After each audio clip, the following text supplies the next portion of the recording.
Hey everybody, it's the one and only Brooklyn. Yes, honey. And I'm here sitting down with the lovely Gloria O'Koye, right? Ah! Yes, I got it right. Yes, yes, yes.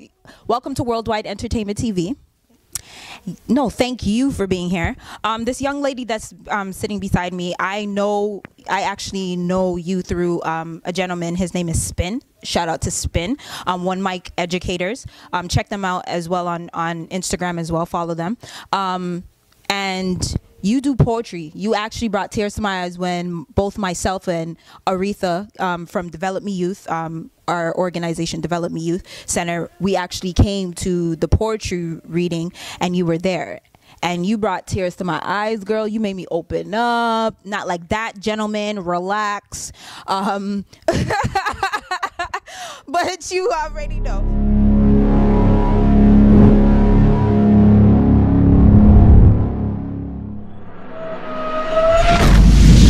It's my self-published book, a Kintsugi memoir. I'll be sharing a piece. This is dedicated to my former high school teacher, Deborah.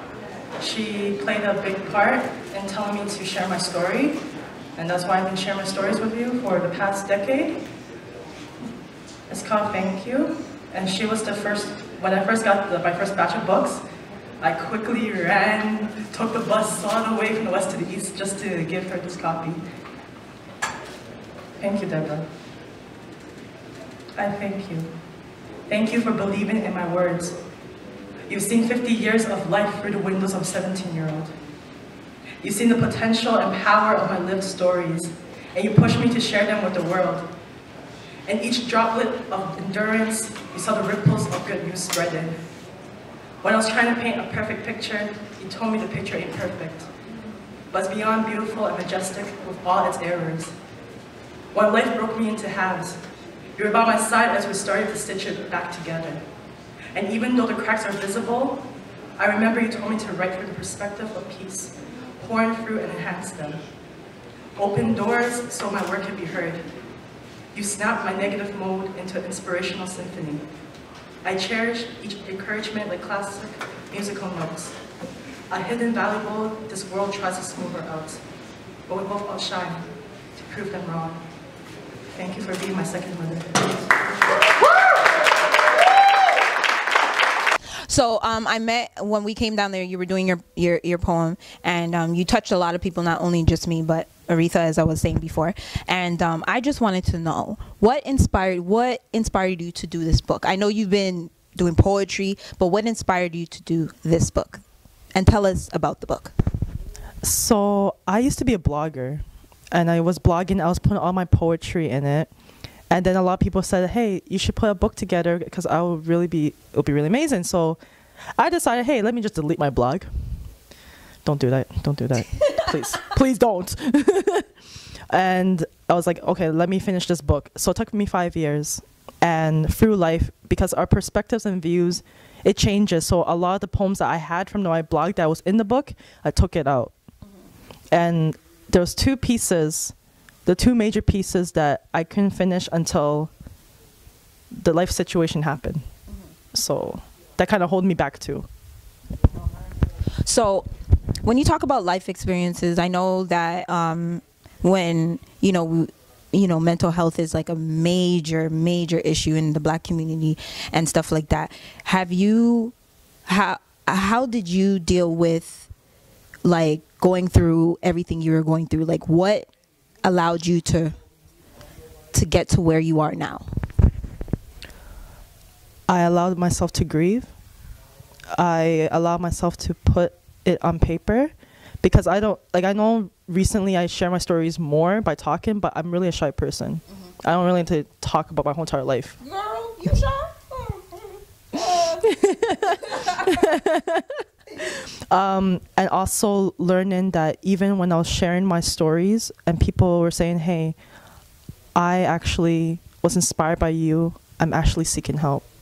I'm not going to have through a healing journey. And with that, I was like, hey, if this is working for everyone, what about me?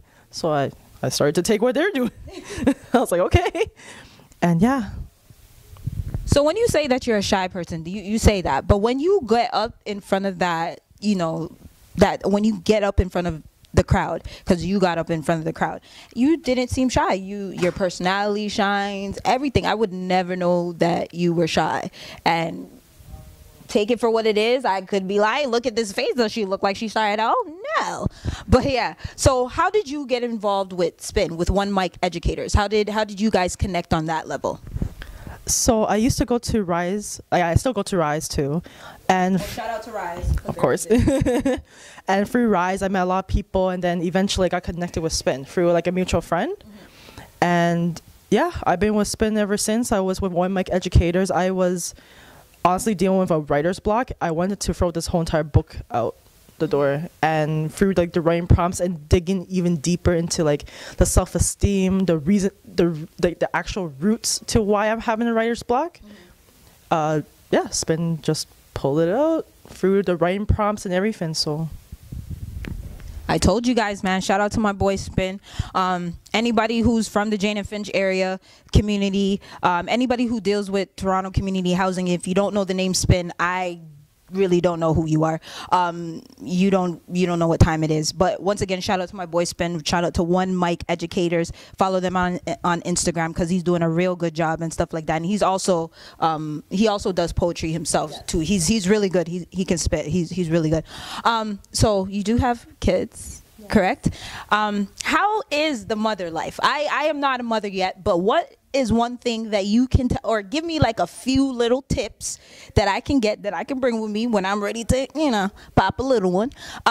What would you say is like, how do you balance being a mom and being an entrepreneur as well?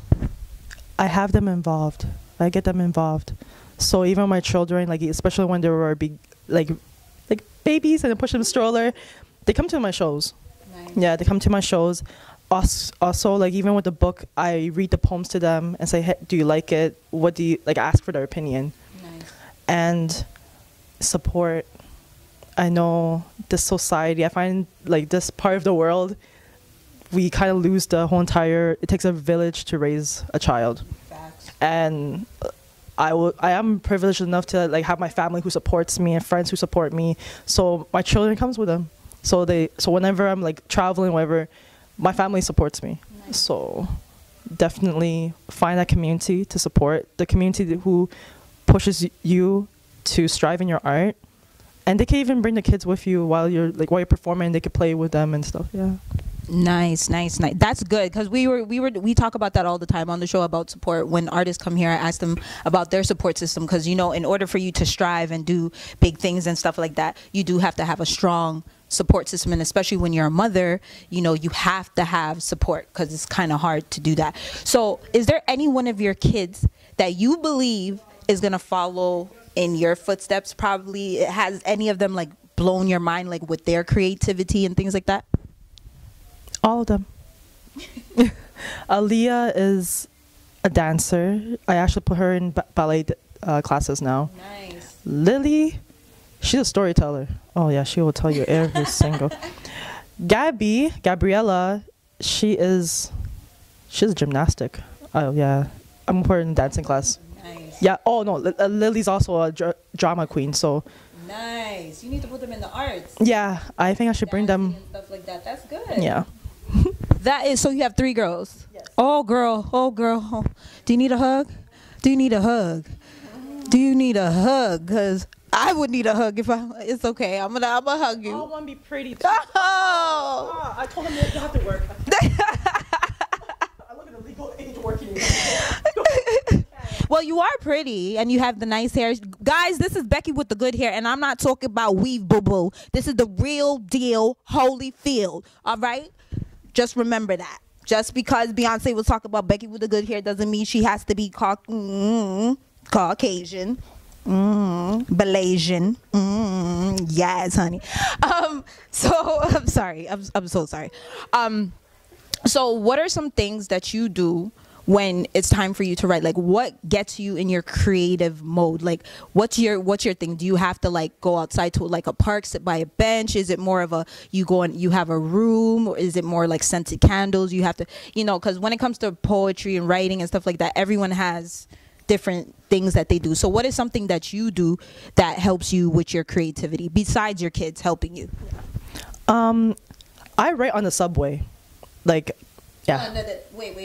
Wait, the regular subway? The noisy subway? Yeah. That's how you know you're tough, because I couldn't do that. Yeah, so I write on the subway. Sometimes I have my headphones. Sometimes I can actually be listening to, not like eavesdrop on people's conversation, but just people talking. And for some reason, I'm like, I could write a whole entire story just by leaving like one word or one sentence. I don't care what you say. I would eavesdrop on people's conversations because some of them are very, very, very interesting. I was on the subway the other day. No, boo-boo. Yeah, I mean, I try not to listen because there's times when, especially by like college and Friday nights, yeah, I'm just like, okay, you know, this is where my headphones come.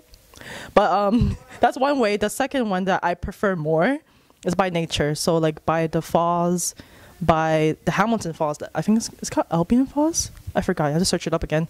But the Humber Trail, the Humber River Trail, even Scarborough Bluffs when I'm like in Scarborough.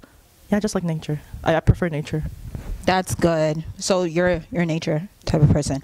Oh, girl, I'm not gonna lie to you. I am not a nature person. I went camping one year with an all-girls group, and I told them never again. They put us in tents. They made us live the real deal Holyfield life.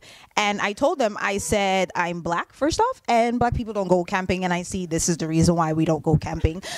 Yeah, they wanted me to take water. No, man, too much. Nah, I need to wash the coochie. I can't be doing that. I need shower. I need hot water. I need those things. But yeah, I'm sorry, guys. Once again, I'm sorry. But yeah, so you know me, I gotta get the juice. So, do you have a significant other?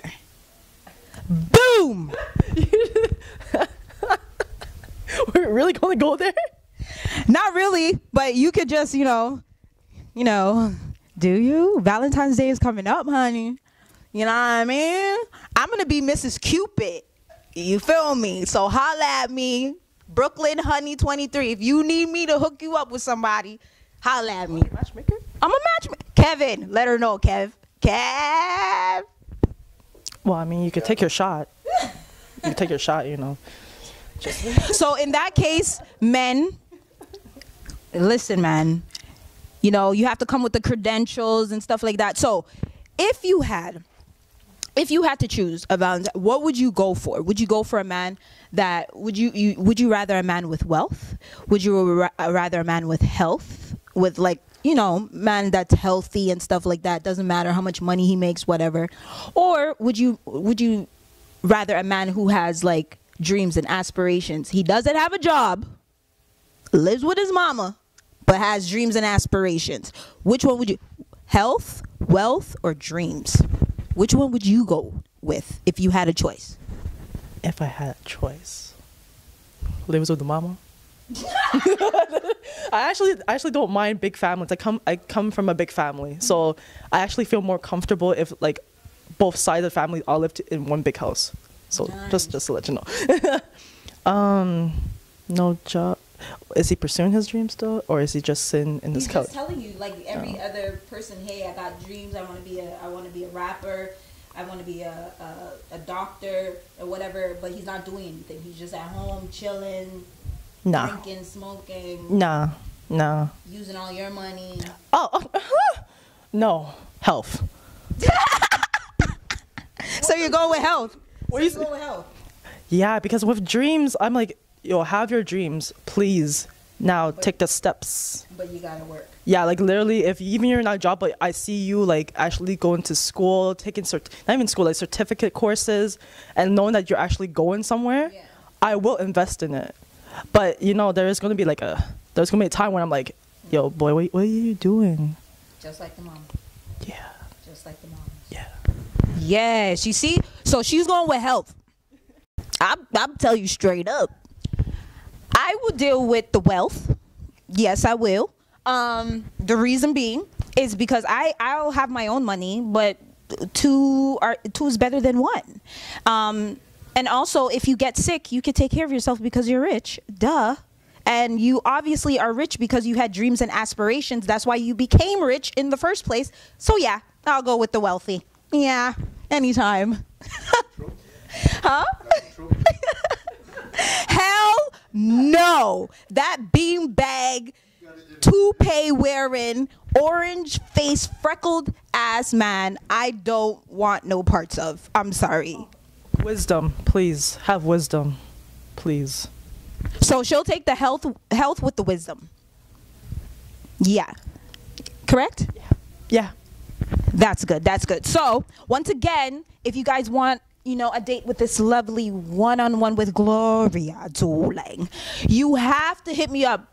Brooklyn Honey 23. I ain't playing. Kevin is still on the market, ladies. Don't worry. We'll get a picture with his shirt off, all oily, so you guys can see what you're working with. I told you already, Kevin, I'm not stopping until you get a girl, man. I'm not stopping. I'm not stopping. So what are some things that you tell your daughters? Like, what are when you were going through your situation, and I know it was hard for you, what are some things that you said to your daughters for them to, because I know they were worried about their mom and stuff like that. What helped all of you guys get through what you got through? Because I know for you it may have been hard, but when it comes to kids and certain things, it's really hard on them. So what helped you all get through, or what motivated you, and things like that? This sounds so cheesy, but I'm going to say it. I'm going to say it loud and proud. Korean drama. Historical Korean dramas. Korean dramas? Yeah. Like Dae Chun-gam, Don Yi. What? No, rewind. Don Q? That's what you... No, Don Yi. Sorry, Don Q. My bad. Shout out to Don Q, my man Don Q. Holla at me, man. Don Yi, well, Dae Chun-gam, I said it in Canto, but it means Jewel in the Kitchen Palace. And like, I think it's like the storylines where like, if you, like, these stories usually start with like, you know, like orphan or like have family, but then like the kid talk too much, yeah, you know, and the palace police kind of, you know, makes you, you know, disappear. And just starting off from like rock bottom and actually competing their way to like going to the palace, or going to like, and even just changing their character. Like some people could be like bitter and they want to do revenge, but in the long run, meaning with like inspirational people, wise people, they change their perspectives and they actually start to do good. And so that's how I got the saying about picking up the shattered pieces of your broken. You pick up the pieces of your shattered reflection and you make it anew. So, yeah. Yes, honey. Girl, when you said Korean drama, I was gonna say, is it like black people drama? Is it like our drama? Like, girl, what you doing? Where you going? Like, is it that? Your man, I slept with your man type drama? Like, you guys go through that type of drama too? Or is it like the African movies? Cause, yo, who used to watch the African movies? I know you guys know about them things. My homegirl's mom, shout out to Janet. Anybody from Falstaff knows her, Johnny P. Holla at me. She had the biggest collection of African movies in the world. I think she had about 3 suitcases full of African movies. Anybody who knows Janet can tell you. Beyonce, boy, African Beyonce. My sister. My sister. No, but shout out to Johnny P. You know, Chin, my homegirl Chin and stuff like that, and shout out to Lakisa and of course, you know, the whole family. But I'm just saying, like, I learned from her watching. She put me on the African movie. So once again, shout out to Johnny P, the best cook in Falstaff that was in Falstaff when she used to live here. So before we wrap up and things like that, I know you're going to give us a taste of your book and stuff like that. But I know that this book right here, let me put it up. Zoom in. Zoom, zoom, zoom. You did it? And then I'm going to turn it because she has a saying on the back. And if you see at the bottom, one mic educators. So I know you were saying that this book took you 5 years to write, and it was because you stopped your blog and stuff like that. Was it hard stopping your blog? Like, was it like one of those things that you sat down and you said, should I not? Or was it more of a, I can't do the blog and I can't write at the same time, so one has to go? Was it that a choice of yours, or was it somebody, or was it like a mentor that said, listen, you're a great writer, you gave them what you had on the blogs, now it's time to switch it up and put it in a book? How did you go about making that decision? Because I know it was probably hard for you. Yeah, because I had quite a lot of views, especially like supporters from UK and America, or USA, because I know Spain's like, Spain, yes, USA, not America. I know. Correct you. So USA. I had a lot of international supporters. So, but then I realized when it was stopping me from the growth of the book, because I was always concentrating on the blog, and it took a lot of time too. So I was like, I'm gonna sacrifice this blog. I really wish I didn't. I'm gonna sacrifice this blog, and I'm gonna put all my attention to the book. And yeah, it hurt. It hurt. It was like send that baby off. But it hurt to let it go. It hurt to let it go, but you came out with a masterpiece. Yeah. So you know what they say all the time, like, you know, God doesn't give you more than you can handle. You understand what I mean? And God probably looked at it and said to you, listen, I know you're reaching out to everybody out in the UK, the US, and stuff like that, but there's people out here in your own city who needs to hear all of this. Even though you're attracting attention internationally, you still want your base at your house, at your home, to feel the same presence that everybody else is feeling. So I feel like that's what happened. It was basically God's way of saying, listen, you can always start back up your blog at any time, but a book is something that you could cherish for a lifetime. Your kids can now go to school and say, hey, my mommy wrote a book. What did your mommy do? What did your mommy do? My mama just sits down at home and waits for daddy to come home and give her bread. Well, tell your mom she needs to be an entrepreneur like my mom. Like, this right here is an inspiration to all young women. Like, you have three daughters, and for them to see that their mom went through all the things that you went through, the trials, the tribulations, the hurt, the pain, all of that, and you came out still on top and you're still going. You're an inspiration, not only to your daughter, to me, to young women, to young people out here. Because like what I said, the first day I met you, you brought tears to my eyes. And you made me stand in front of a bunch of people and tell a bunch of people certain things that I never in a million years thought I would say. So it was like, I thank you. And I thank you for being here on the chair. And I thank Spin again for introducing me to you and stuff like that. But I definitely want you to read us one of your favorites. And also, before you read, I just want you to let everybody know where they can find your book, how they can contact you and stuff like that, and any upcoming events if for the next week, 2 months, whatever. So if you're in like GTA and you see me in person, I usually have copies on me. Come say hi. It's $20. And I also accept e-transfers. So boom! Ha! Got you there. You can also DM me, slide into the DMs. Not like, but slide in DMs. No. Anyways, it's G.L._GLOWZ. Or you could do, oh, my shirt. Yes, your shirt, girl. Yes. AUTHOR_GLOWZ. Or you could, honestly, once you hashtag I can sue game anymore. So once again, thank you so much for coming to Worldwide Entertainment TV and sitting on the big comfy couch with the one and only Brooklyn. I love this girl, Gloria. The next time you write a book, girl, write one about me. I could tell you a bunch of stories, girl. You will have like chapters and chapters and chapters, boo. Boo boo.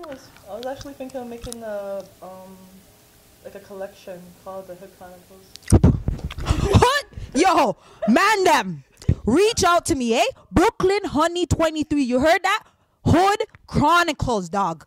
Yes, it's about time, because a lot of you guys are not street smart. So we need things like this to educate you guys in the hood. I know that's probably not what your book's going to be about, but still, Hood Chronicles. There's one called Street 101. Yo, I'm done.